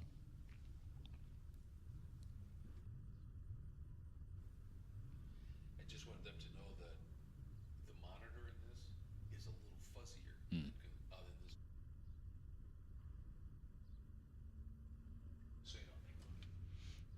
So we're still waiting for the green to go back in the air here for the street modified group. And again, we'll get the timing and scoring back up for you here just to keep an eye on how things are. But Dewey DeWitt at that 128.989. Greg, if I'm planning my run for the rest of the day, I am not going to go back out if I'm Dewey DeWitt, because why risk what you've got? The car is together. It's driving well. He only needed one lap. And think back to Midwest Festival about a month ago. Actually, it was 2 months ago at this point. Dewey DeWitt ran 2 laps, one in qualifying and one in the sprint, and that's how he won the weekend. And we talk about the old format versus the new format. Previously, you only had to run 1 fast lap. Now you only have to run a minimum of 2. So while there is a weekend progression, it's only 1 extra lap you've got to run. So Dewey's got his record-breaking lap in the books, but to win the trophy, he's got to go back out one more time later today in that podium sprint. Absolutely, and that's a different format. It's a whole different level of pressure, because while you're used to in time attack style competition, that 1 lap, oftentimes you'll go out and you'll put in 2-3 laps and trying to to dial it up and then get it after it. We get to podium sprint, you get 2 laps, single car, you're out there by yourself, and you have to make one of them count. It's that simple. I caught up earlier with Ryan Matthews down in the paddock. He's currently one of the top 5 qualifying into the podium sprint. Here's what he had to say this morning. Here with Ryan Matthews, driver of this awesome red street-modified Corvette. Ryan, you're kind of owed one after CMP earlier in the year. Got into the podium sprint but didn't win it. Got another shot here at Mid-Ohio. How do you feel about your shot today? Well, I felt pretty good after yesterday morning. I actually ran my best lap of the weekend so far in the first practice, which of course doesn't count with the festival format. I'm pretty sure this car can run a solid 129, maybe a high 128 if I can really string one together. These are optimum conditions for the After Dark Speed C5 Corvette. Ryan Matthews searching for a podium sprint win here in the NOS Energy Track Battle Championship. Here with Ryan Matthews, driver of this awesome red street.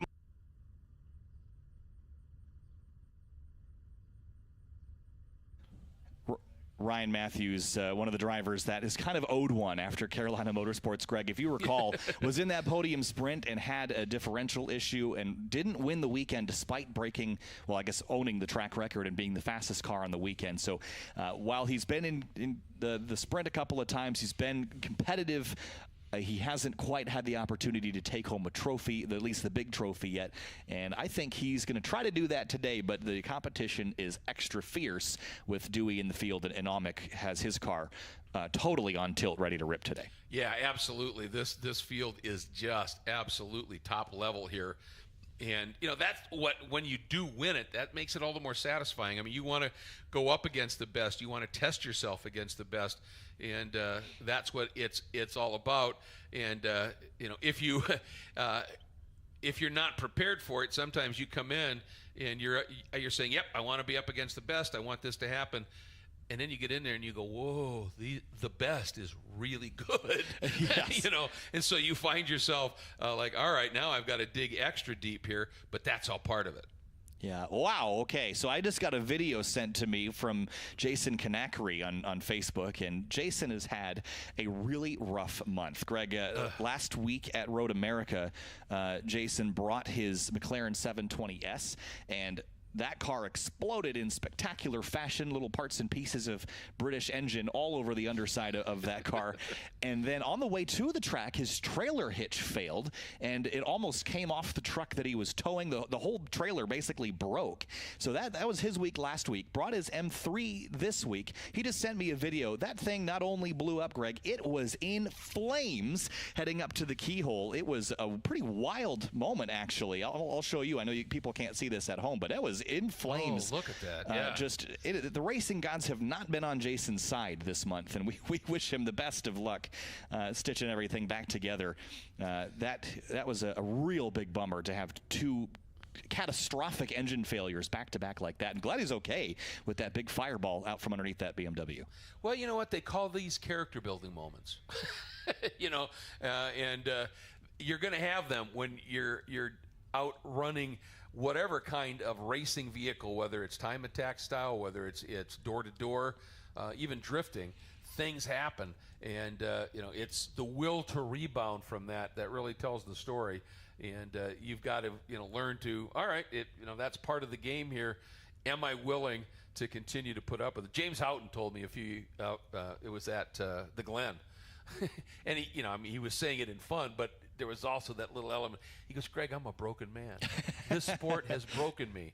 And it really, and what he meant was, it's just, these things happen, and you spend so much time and effort getting ready to come to the racetrack, and then something happens in that first session, and it's all for naught, and it's like, all right, are you going to dig deep and make it happen for the next one, or are you going to go, yeah, I'm done with this stuff? And the problem is that you get out there the first time you throw in 3-4 laps that are really fast, generally then the needle and the poison's in the arm. Yes. And you are flat out addicted. Yep, I just have to imagine that blowing up an M3 and a 720S back-to-back weeks, that'll leave a sting for a while. Oh, you bet it will. I just, you hate it. And that car, that 720S, had proven to be pretty reliable, at least from my perspective. It was dominating, and Jason is still leading the track modified standings. He has double the points of the next closest car, which is Dalton Klein. Jason's the only driver in track mod that's done 4 rounds, which is as many as the championship will calculate. And he's won 3 of the 4 that he has entered. That was Carolina Motorsports Park, Gingerman Raceway, and Gingerman Raceway at Rev Up and at Midwest Fest.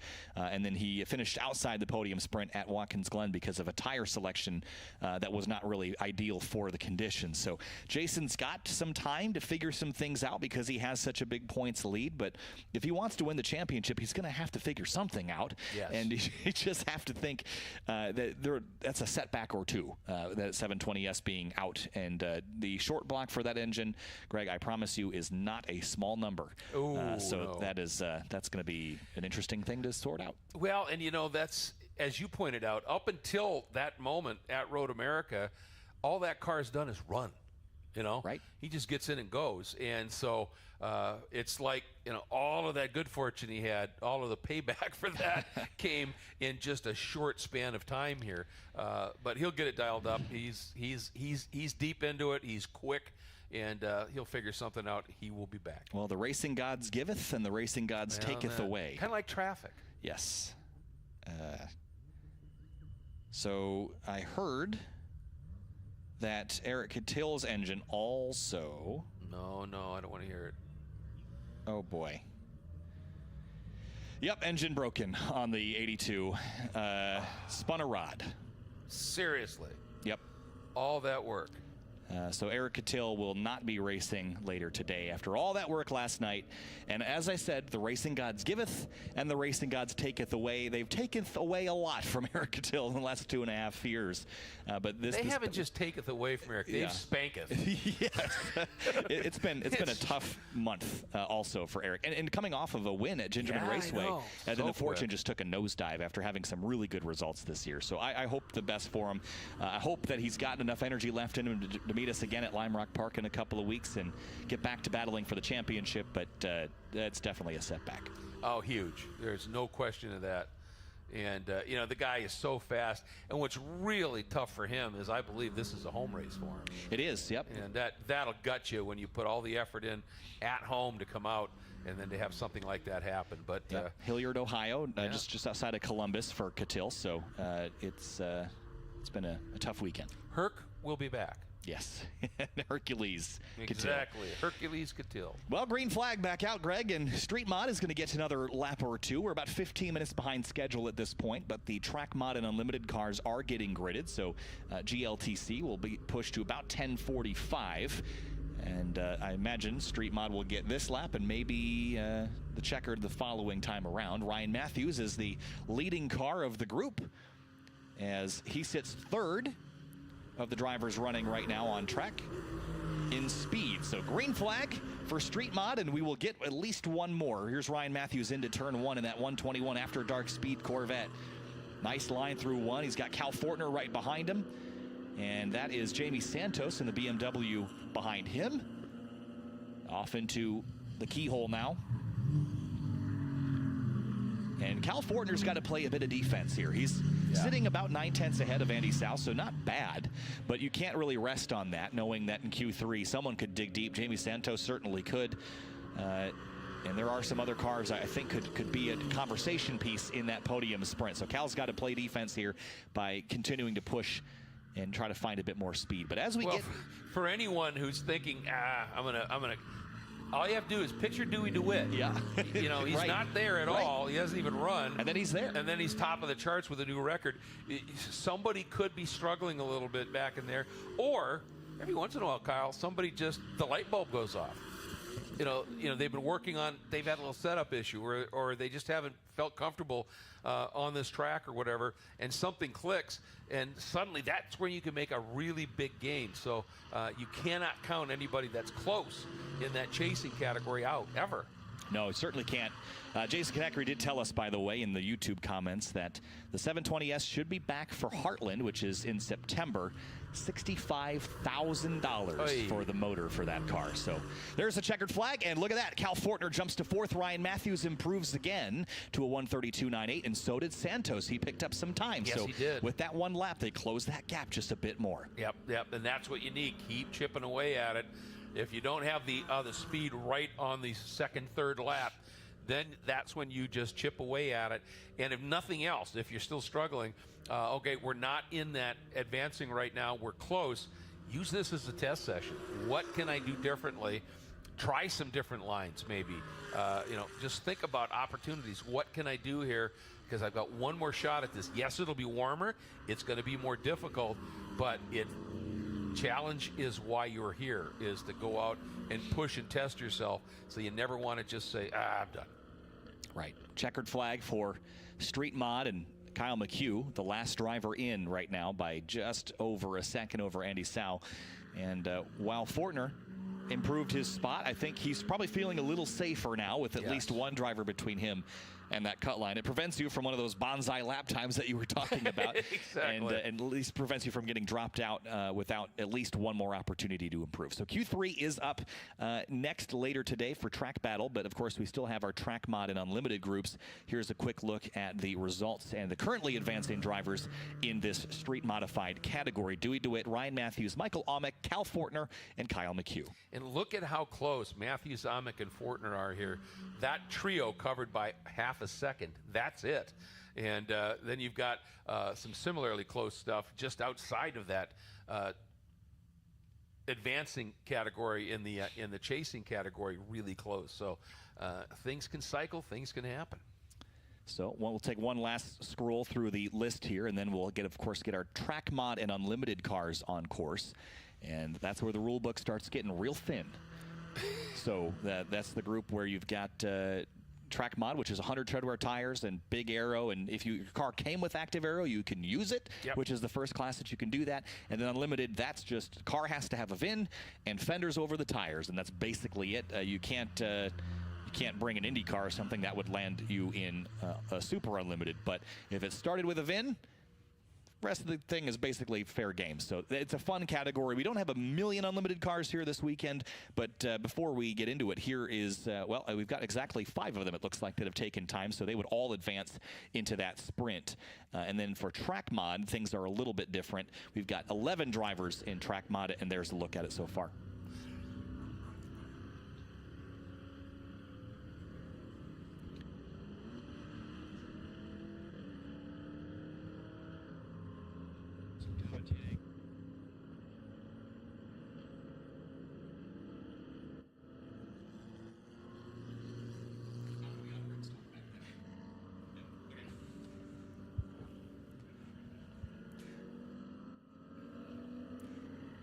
So Track Mod is back on track here as we get rolling with the Unlimited group as well. And some of the lap times we've seen here, the 232 of DeKoning, I haven't actually seen this name in GridLife Track Battle before. It's a Tesla Model S. Oh, wow.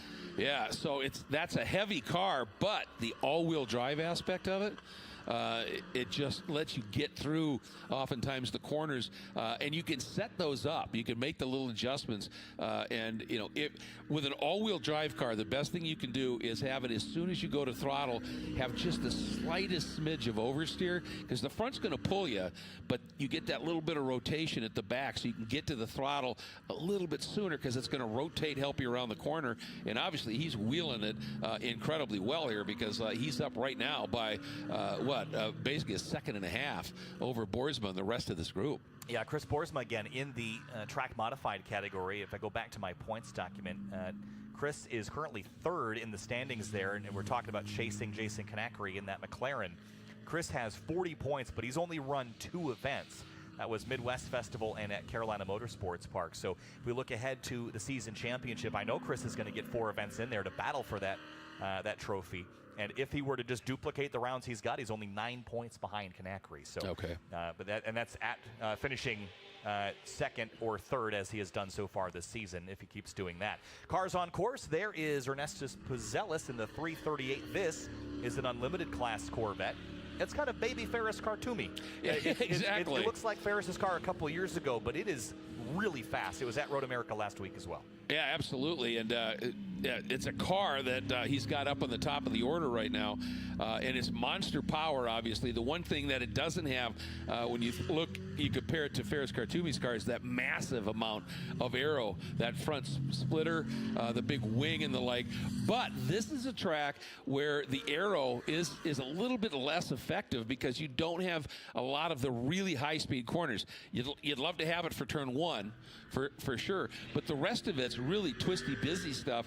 And you've got to be at a certain speed to have the aero work.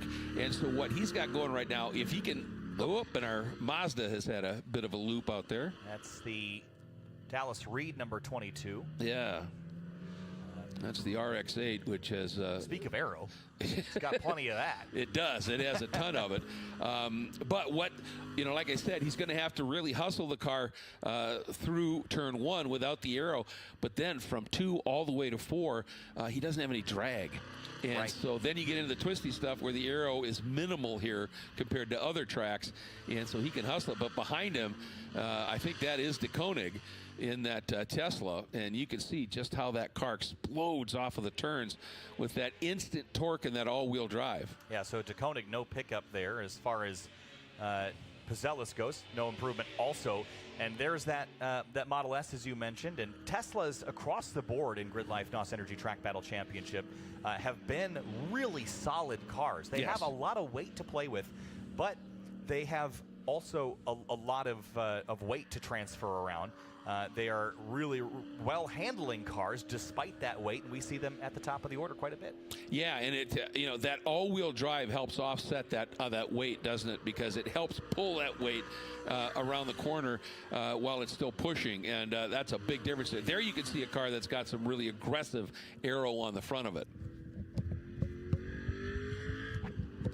Yeah, that's Chris Boersma's Honda Civic, and north of 700 horsepower in its highest tune, but I'm not sure exactly what he's running it at the moment, but certainly good enough to run second quick. Bronson McNeamer just behind him on the timing and scoring at a 131.994. Bronson is in a V8 ITB'd Miata, and that thing was hustling yesterday in practice. There's a car off at the gravel. There sure is, and nine. that's that gravel we were talking about on the approach to 9, and that's proof in the pudding right there. That you have that, if you get turn 8, which is that blind, quick up over brow, and the car gets loose and you haven't aimed it correctly, or you over anticipated what you have to do to save it when you get there, that's why that gravel trap is there for the catch. Chris Boersma improves again, and look who's fourth quick. Luke McGrew. Running his GLTC car here unrestricted in the track mod. Well, I asked him, I remember yesterday he went out for like 2 laps in this prior to the GLTC race, and I said, were you in your GLTC mode for that, or were you in full time attack mode? And the reason I asked was I thought he might have just wanted to get a feel, get 2 laps in on that car, and the light. He said, no. He said, I'm seriously competing in this track battle championship in this category as well, and doing rather well, sitting in 4th. I believe this is Bronson McNeamer in the Profab V8 Miata.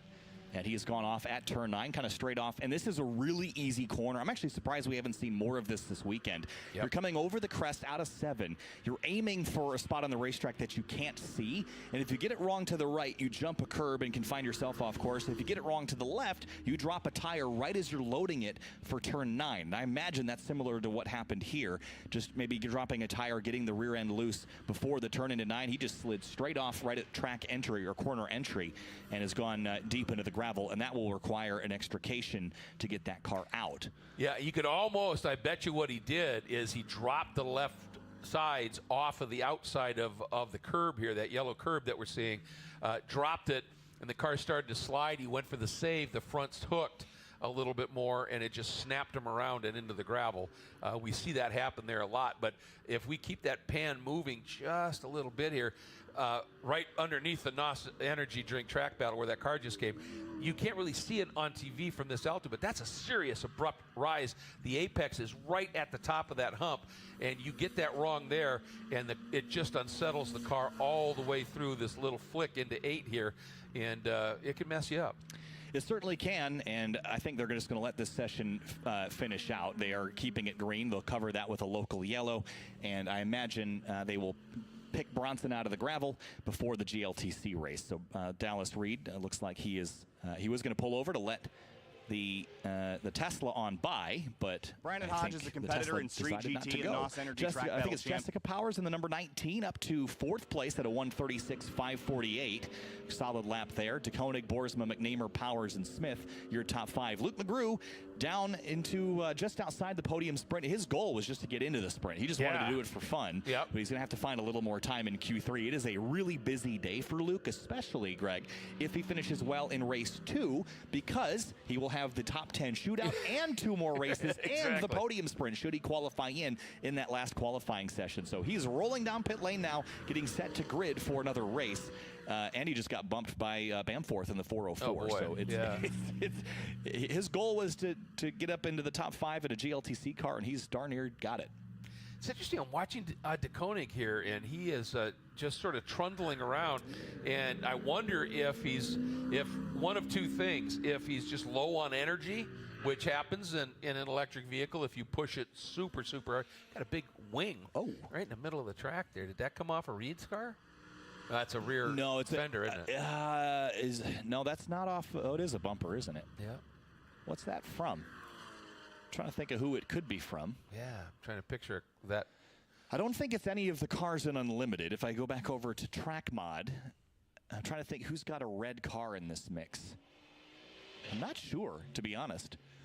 So I don't know who that belongs to, and the puzzle pieces aren't quite fitting together, but that is a big piece of debris. And it's man, a chunk, yeah. We have had some records fall this morning, Craig, but we've had a lot of issues and incidents and offs as well, which we don't love to see, but sometimes it's just how it is at a track that's as tricky as Mid-Ohio can be. Absolutely, and everybody this morning, everybody understands the mission here. This is probably going to be the session where you're going to get, if everything's clicking, you're going to get your best time.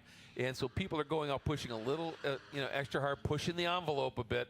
And sometimes you do that, you just overstep those margins, and you find yourself off. And for those of you that are, looking, by the way, we're not seeing it right now, but we saw it earlier, Dallas Reed's car with that absolutely crazy arrow on it.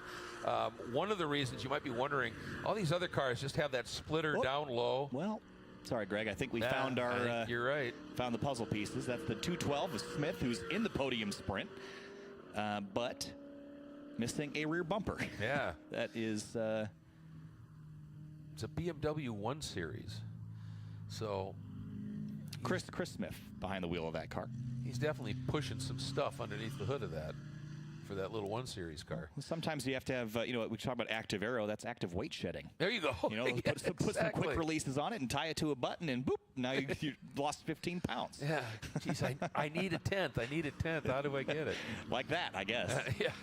Hey, he got into the top 5. So. He did. So that was a good lap, and by a little bit too. Yeah. So that's good for him. Here's a look at our session results here. The drivers that are the fastest, 5 that are currently advancing in. Hold on, this shot is too beautiful to obscure. Look at, well, maybe not with the smoke behind it, but man, it is. Dallas Reed has been here probably in that RX-8. Yeah. No, I don't know where that came from, but that's a corner worker's car on the inside there. But Bronson McNamer will get towed out, so let's go again look at the track battle Track Mod finishing results here. Then, of course, we'll pop into Unlimited just to see how things are going over there. It's their Nessus. Oop, there's our Smoky Bandit. Ooh. Wow, that is a lot of smoke, and it is Dallas Reed. Yeah. And the grass is on fire.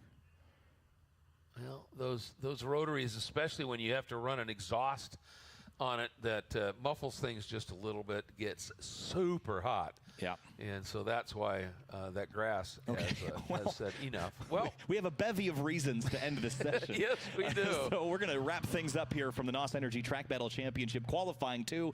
It'll be a couple minutes until we fire things up for GRIDLIFE Touring Cup, I imagine, Greg. A little bit of cleanup here, a little car extrication there. Someone will have to go grab that bumper for Chris Smith, but it was a wild one this morning, Greg, and we've got one more qualifying to wrap up that portion of the weekend for the NOS Energy Track Battle Championship before that podium sprint this afternoon. Final thoughts? Yeah, I can't wait for it. And as I said, this is this was the magic moment session. But there are people that are going to find some time. It's not settled yet. And regardless of what happens in qualifying 3, those that make it into the podium sprint, folks, if you have not yet seen this new format pioneered by GRIDLIFE for the NOS Energy Drink GRIDLIFE Track Battle Time Attack Championship, it is really, really cool. You're going to enjoy it. We love calling it, and we look forward to seeing it. But in the interim, we've got a Touring Cup race coming up. We sure do. We'll see you in the GLTC race here in a few minutes' time. Kyle Heyer, Greg Kramer. We'll see you just after this.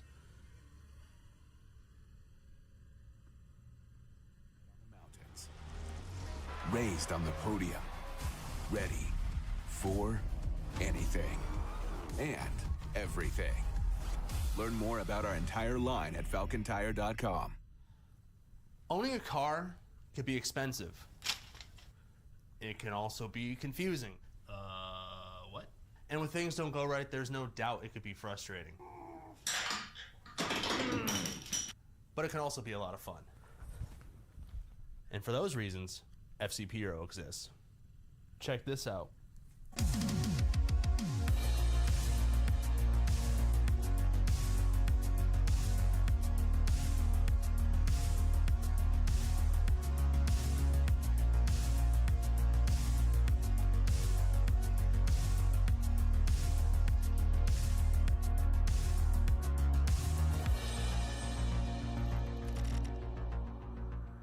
Do you and your car a favor and head over to fcpeuro.com to learn more.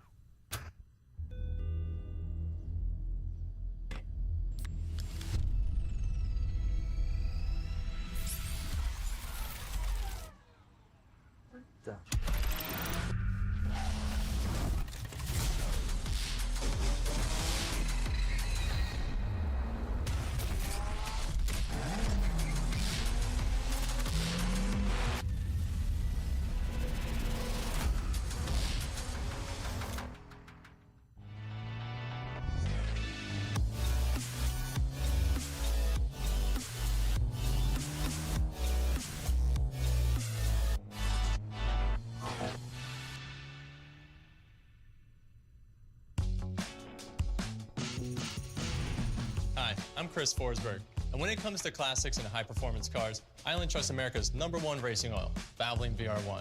It's built on Valvoline's long legacy in racing, so I can continue to build my own. With 2 times more zinc than the industry standard, VR1's high-performance formula is tested on the track and trusted on the road to ensure your engine is protected from metal-to-metal contact. And I use it so much, I haven't got my car on the bottle. That's why whether I'm racing or cruising, I protect everything I drive with Valvoline. Valvoline, trusted for over 150 years.